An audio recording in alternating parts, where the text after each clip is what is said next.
로스앤젤레스 산불로 인한 사망자가 24명으로 늘어났습니다. 산불이 일주일째 이어지면서 진화에 필요한 물까지 부족해 바닷물까지 이용하는 등 사투를 벌이고 있습니다.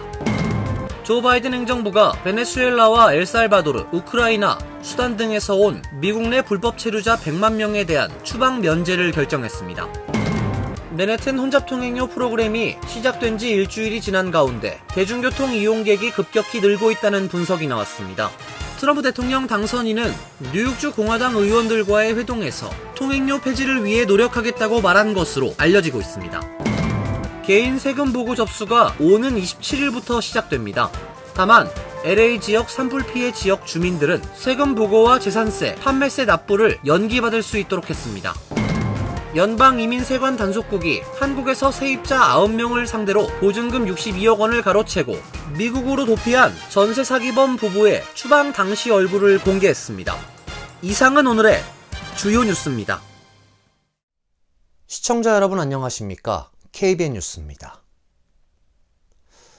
LA 산불로 인한 사망자가 24명으로 늘어났습니다. 이들 중 절반 이상이 2톤 산불로 참변을 당했습니다.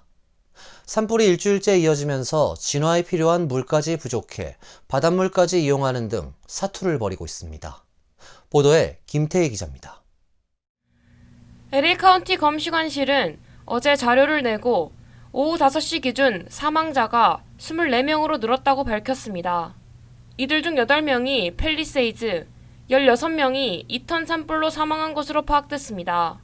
확인된 실종자도 20여 명에 달합니다. 소방당국은 6일째 불길 잡기에 분투 중입니다. 피해를 키운 건조강풍 산타아나가 지난 주말 다소 잦아들었지만 이번 주 들어 다시 강해질 것으로 예고된 상황이어서 당국의 긴장도 커지고 있습니다. 캘리포니아 등 9개 주에서 동원된 소방차 1,354대, 항공기 84대, 인력 14,000명이 투입돼 진압에 총력을 기울이고 있습니다. 화재가 여러 지역에서 발생하면서 물 부족 사태로 바닷물까지 끌어오고 있습니다. LA 카운티 소방당국은 팰리세이즈 화재 진압을 위해 해수를 다룰 수 있는 봄바디어 CL415 소방헬기 2대를 배치했다고 밝혔습니다. LA 일대에서는 현재 10만 5천 명 상당의 주민이 대피령을 적용받고 있습니다. 당국은 오는 16일께 대피 주민의 귀가 조치를 논의할 것으로 보입니다. 이번 화재가 새해 전야 불꽃놀이로 발생한 화재가 일주일 뒤 재점화되면서 시작됐다는 분석도 나왔습니다. 워싱턴 포스트는 이날 위성 사진 등을 분석한 결과 지난 1일 자정 불꽃놀이로 발생한 것으로 추정되는 화재 지역과 지난 7일 팰리세이즈 화재 발화점이 일치한다고 보도했습니다. LA 소방당국은 팰리세이즈 화재가 새해 전야 인근에서 발생한 화재와 관련했다는 정보를 갖고 있지 않다며 화재 원인을 찾기 위해 태스크포스를 구성해 공동 노력 중이다라고 밝혔습니다. KBN 뉴스 김태희입니다. 산불 진화에 어려움을 겪으면서 교정당국이 죄수 900여 명을 진화 작업에 투입해 논란이 되고 있습니다. 일당 $10를 지급하고 하루 일하면 복역 일수에서 이틀을 감경해 준다고 합니다. 뉴욕타임스는 지난 11일 기사에서 산불 진화에 죄수들이 동원되고 있다며 이는 오래된 법령과 관행에 따른 것이긴 하지만 최저임금에도 미달하는 수당을 주고 위험한 일을 시키는 것이어서 비판이 나온다고 설명했습니다. 캘리포니아 교정갱생부 공식 발표에 따르면 지원 인력 110명을 포함해 죄수 939명이 이번 산불 진압에 투입돼 소방당국을 보조하고 있습니다. 죄수들은 화재 저지선을 긋고 불에 타는 물건을 치워 화재 확산을 느리게 하는 역할을 하며 호스 등 진화 장비는 사용하지 않습니다. 이들에겐 일당으로 최대 $10.24가 지급되며 긴급 상황에서는 시간당 $1가 추가 수당으로 지급됩니다. 캘리포니아주 죄수들은 화재 진압 업무에 직접 투입될 경우 하루 일하면 복역 일수가 이틀 줄어드는 혜택을 받게 됩니다. 교정당국은 직접 진화 작업을 하지 않는 지원 인력에 대해서는 업무 하루당 복역 일수 하루를 줄여줍니다. 엄청난 규모의 산불에 대응할 소방관이 워낙 모자라다 보니 외국 소방관들도 잇따라 합류 중입니다. 쥐스탱 트리도 캐나다 총리는 12일 X 게시물을 통해 미국 LA 지역에 소방관 60명을 보냈다고 밝혔습니다. 멕시코 정부도 지난 11일 소방관들을 캘리포니아에 파견했습니다. 러시아와 전쟁 중인 우크라이나의 볼로디미르 젤렌스키 대통령도 소방관들을 캘리포니아에 파견할 준비를 하고 있으며 이 중 150명은 이미 준비를 완료한 상태라고 밝혔습니다. 도널드 트럼프 대통령 당선인이 캘리포니아 당국의 산불 대응이 무능하다고 비판했습니다. 게빈 뉴섬 캘리포니아 주지사는 한번 직접 와서 보라며 대응했습니다. 트럼프 당선인은 어제 자신의 SNS 트루스 소셜에 글을 올려 무능한 당국자들이 화재 진압 방법을 못 찾고 있다고 비판했습니다. 특정 당국자를 언급하진 않았지만 민주당 차기 대선 후보로 꼽히는 게빈 뉴섬 캘리포니아 주지사를 겨냥한 것으로 추정됩니다. 트럼프 당선인은 수천 채의 멋진 집이 사라졌고 곧 더 많은 집들이 사라질 것이라며 곳곳에서 죽음이 일어나고 있다고 지적했습니다. 그러면서 이건 우리나라 역사상 최악의 재앙 중 하나라며 그들은 불을 못 끄고 있다. 뭐가 문제냐고 신랄하게 비판했습니다. 뉴섬 주지사는 트럼프 당선인이 허위 정보를 퍼뜨리고 있다며 직접 와서 보라고 응수했습니다. 뉴섬 주지사는 이날 NBC에 출연해 잘못된 정보와 허위 정보는 우리 누구에게도 도움이 되지 않는다고 비난했습니다. 트럼프 당선인이 트루스 소셜에서 뉴섬 주지사가 멸종위기 어종 영향을 우려해 캘리포니아 북부에서 남부로 물 공급을 막았다는 주장을 겨냥한 것으로 풀이됩니다. 뉴섬 주지사는 지난 10일 트럼프 당선인에게 캘리포니아로 와서 피해 현장을 둘러보라며 초청 편지를 보낸 상태입니다. 이날 인터뷰에서 주먹이 아닌 협력하는 태도로 초청장을 보냈지만 답신을 못 받았다고 했습니다. 조 바이든 행정부가 베네수엘라와 엘살바도르, 우크라이나, 수단 등에서 온 미국 내 불법 체류자 100만 명에 대한 추방 면제를 결정했습니다. 국토안보부는 10일 보도자료를 통해 약 100만 명에 달하는 불법 체류자에 대한 임시보호 지위를 만료 시점부터 18개월 연장한다고 밝혔습니다. 이러한 조치는 불법 이민자에 대해 미국 역사상 최대 규모의 추방작전을 벌이겠다는 도널드 트럼프 대통령 당선인의 재집권을 열흘 앞두고 전격적으로 발표가 됐습니다. 앞서 트럼프 당선인은 대규모 추방작전의 일환으로 임시보호지위와 임시신분 부여 정책의 사용을 축소하겠다고 밝힌 바 있습니다. 임시보호지위는 의회가 자연재해로 고통받거나 내전에 휩싸인 국가로의 추방으로 방지하기 위해 1990년 제정한 것으로 이를 인정받으면 한 번에 최대 18개월간 추방이 면제되고 노동 허가를 받을 수 있습니다.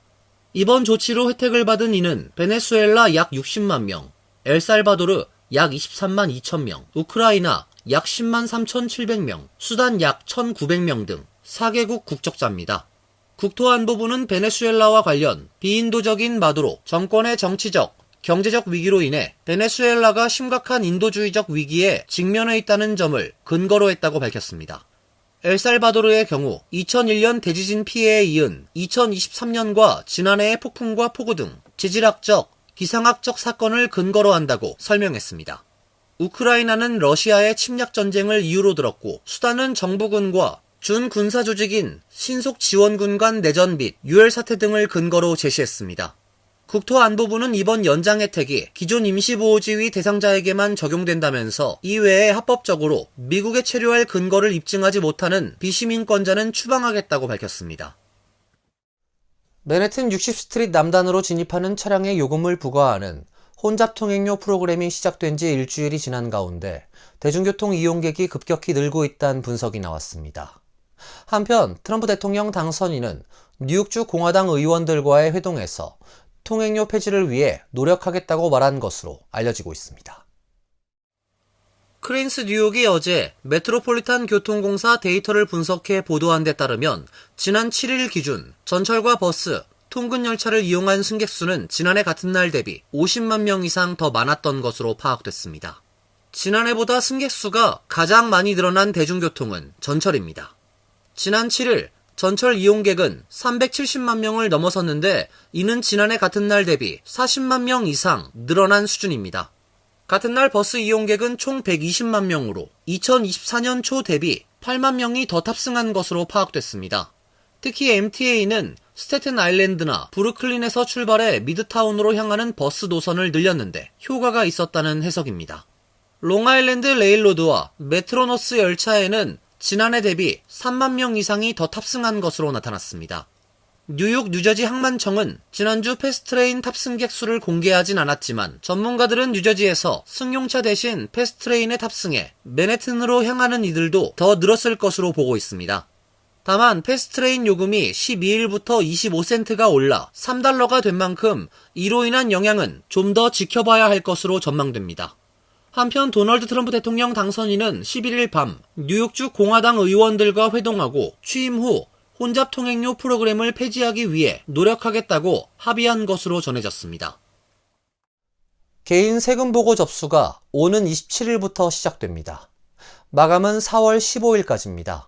다만 LA 지역 산불 피해 지역 주민들은 세금 보고와 재산세, 판매세 납부를 연기받을 수 있도록 했습니다. 연방국세청은 2024년도 소득에 대한 연방세금 신고를 오는 27일부터 접수, 처리한다고 발표했습니다. 지난해 시험 운영됐던 무료 보고 서비스인 다이렉트 파일 프로그램은 올해 25개 주로 확대됩니다. 따라서 이들 25개 주에서는 27일부터 납세자는 무료로 전자신고를 직접 진행할 수 있습니다. 조정 총소득이 84,000달러 미만인 납세자는 10일부터 시작된 무료 서비스를 통해서 세금 보고를 바로 진행할 수 있습니다. 올해 개인 세금 보고서 제출 건수는 1억 4천만 건을 넘길 것으로 예상됩니다. 다양한 무료 서비스에 관련한 내용은 IRS의 웹사이트를 통해서 확인할 수 있습니다. 한편 IRS는 올해 소득세 신고서 접수 마감일은 4월 15일까지지만 재난지역으로 선포된 곳에 거주하거나 사업체가 있는 납세자는 자동으로 기한이 연장된다고 밝혔습니다. 따라서 캘리포니아에서 산불 피해를 입은 지역의 주민과 사업자를 대상으로 세금 보고 기한을 올해 10월 15일까지 연장합니다. 이번 조치로 연방소득세 신고와 납부, 분기별 세금 예납, 파트너십, S법인, 법인, 신탁, 면세법인 등의 세금 보고 기한이 일괄 연기됩니다. 캘리포니아주 당국은 산불로 $10,000 이상 피해를 봤다면 재산세 납부를 연기할 수 있다고 밝혔습니다. 재산의 연 분할 납부 2차분은 매년 4월 10일까지 내야 합니다. 그러나 이번 산불로 $10,000 이상의 피해가 발생한 경우 불행 혹은 재난 신청서를 제출해 납부 기한을 최대 1년까지 유예받을 수 있게 됩니다. 이에 더해 캘리포니아주 조세수수료 관리국은 산불 피해를 본 납세자나 업체에 대해 판매세를 비롯한 다양한 세금의 납부 기한을 3개월 연장해준다고 발표했습니다. 납부 연기가 필요한 납세자는 웹사이트에서 피해 구제 신청서를 다운받아 접수할 수 있습니다. 연방이민세관 단속국이 한국에서 세입자 90명을 상대로 보증금 62억 원을 가로채고 미국으로 도피한 전세 사기범 부부의 추방 당시 얼굴을 공개했습니다. ICA는 최근 공식 홈페이지에 지난달 19일 한국으로 송환된 40대 남모 씨와 최모 씨 부부의 추방 당시 사진을 게재했습니다. 경찰청에 따르면 이들 부부는 2019년 4월부터 2023년 4월까지 대전시 일대에서 다가구 주택 11채를 매수한 후 이른바 깡통 전세 사기를 설계했습니다. 이들 부부는 전 월세 계약 희망자 90명을 상대로 전세 보증금을 충분히 반환할 수 있는 것처럼 속여 62억 원을 가로챈 혐의를 받고 있습니다. 피해자 중 한 명인 50세 남성은 이들에게 전세 보증금 8천만 원을 사기당한 뒤 지난해 6월 극단적인 선택을 한 것으로 알려졌습니다. 이후 부부는 수사를 피하려고 미국 애틀랜타로 도피했습니다. 애틀랜타에는 남 씨의 언니가 거주하고 있었고 이들 부부는 애틀랜타 고급 주택가에 살면서 아들을 펜싱클럽에 보내는 등 풍족한 생활을 했던 것으로 전해졌습니다. 이후 시애틀로 이주한 것으로 알려졌습니다. 경찰청은 지난해 8월 인터폴의 적색 수배를 발부받고 국토안보와 세관 국경보호국 등과 공조 수사를 진행해 올해 7월 약 2개월간 잠복 끝에 피의자를 검거했습니다. 이후 연방이민법원은 최 씨와 남 씨에게 자진 출국 명령을 내렸고 부부는 지난달 이하로 시애틀 팀과 한국 관계자들의 호송 아래 상업 항공편을 통해 한국으로 송환됐습니다. 애틀랜타 국제공항에서 이륙을 준비하던 델타항공 보잉 여객기가 엔진 고장으로 회항하는 사고가 발생했습니다. 갑작스런 사고에 승객들은 비상용 슬라이드를 타고 탈출했고 이 과정에서 4명이 다쳤습니다. CBS 뉴스에 따르면 지난 10일 오전 9시 10분께 애틀랜타 국제공항에서 애틀랜타발 미네소타주 미니애폴리스행 항공기가 엔진 고장을 일으켜 이륙을 중단하는 사고가 발생했습니다. 사고가 발생한 비행기는 보잉 757-300 기종입니다. 사고 당시 비행기에 타고 있던 201명의 승객과 5명의 승무원, 2명의 파일럿이 비상용 슬라이드를 타고 탈출해 공항 청사로 대피했습니다.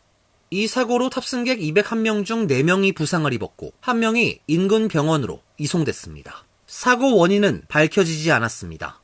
델타항공은 사고 직후 공식 입장을 내고 불편을 겪은 모든 승객들에게 사과드리며 목적지까지 안전하게 갈 수 있는 다른 방안을 신속히 마련하겠다고 밝혔습니다. 한편 델타항공 보잉 여객기에서 발생한 사고는 이번이 처음이 아닙니다. 보잉 여객기는 최근 엔진 고장 등의 기체 결함으로 크고 작은 사고를 빚었습니다. 이달 2일에는 이번에 사고가 발생한 기종과 동일한 보잉 757-300 기종이 로스앤젤레스 국제공항에서 원인 불명의 기체 결함으로 긴급 회항했고, 지난 6일 호주 멜버른 공항에선 에티하드 항공 보잉 787-9 드림라이너 항공기에서 이륙 도중 바퀴가 터지는 사고가 발생해 이륙이 중단됐습니다. 이어서 간추린 소식입니다.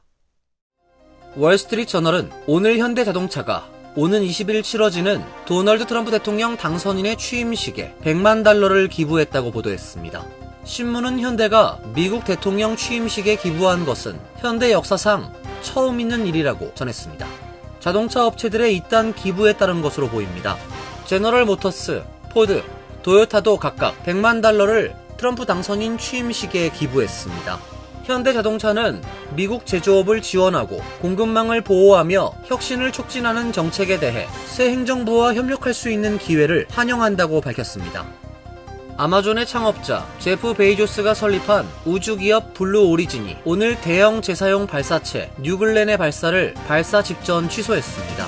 아리안 코넬 블루 오리진 이사는 오늘 수십만 명의 시청자가 지켜보고 있던 뉴글렌 발사 라이브 방송에서 발사 시간을 초과할 수 있는 발사체 하부 시스템 문제가 발견돼 오늘 발사 시도는 중단됐다며 다음 발사 시도를 위한 기회를 검토 중이라고 말했습니다.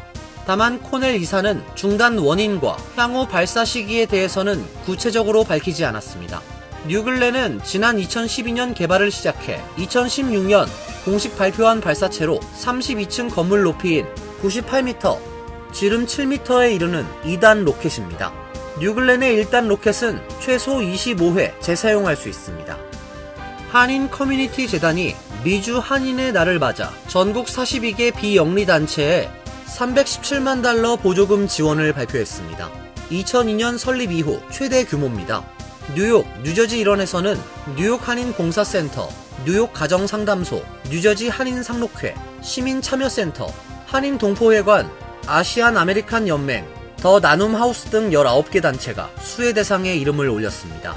KACF 윤경복 회장 겸 CEO는 이번 보조금은 우리 커뮤니티의 관대함과 협력의 힘을 보여주는 좋은 예라며 예산이 줄면서 취약계층 지원 프로그램이 위협받는 상황 속에 신청 건수가 전년 대비 66% 증가하는 등 큰 관심을 받았다고 밝혔습니다. 캐시 호컬 뉴욕 주지사는 10일 롱아일랜드 웨스트베리 중학교에서 뉴욕주 모든 학생에게 무료 급식을 제공하는 것을 제안한다고 밝혔습니다. 이에 따라 2025에서 2026 회계연도 주 예산안에 뉴욕주 전체 무료급식 예산을 포함하는 방안을 추진할 예정입니다. 뉴욕주 전체 학생들에게 무료급식 프로그램이 시작되면 뉴욕주에 거주하는 270만 명이 넘는 학생들이 혜택을 보게 될 것으로 보입니다. 또한 주 정부는 매달 자녀를 둔 가정에서 자녀 1인당 식료품 비용 약 $165를 절감할 수 있을 것으로 추정했습니다. 호컬 주지사는 만약 뉴욕주 전체 무료급식을 하지 못하더라도 무료급식 혜택 자격을 완화할 예정이라고 설명했습니다. 환율과 증권 소식입니다.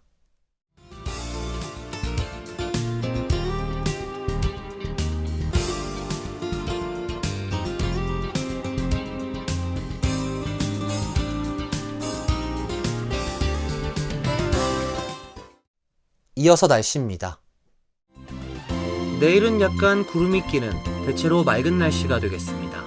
낮 최고 기온 33도, 섭씨 1도, 밤 최저 기온 24도, 섭씨 영하 5도로 예상됩니다. 수요일은 대체로 맑은 날씨가 예상됩니다. 목요일은 구름이 더 많아지겠습니다. 이상으로 KBN 뉴스를 마칩니다. KBN과 함께 즐거운 시간 되시길 바랍니다.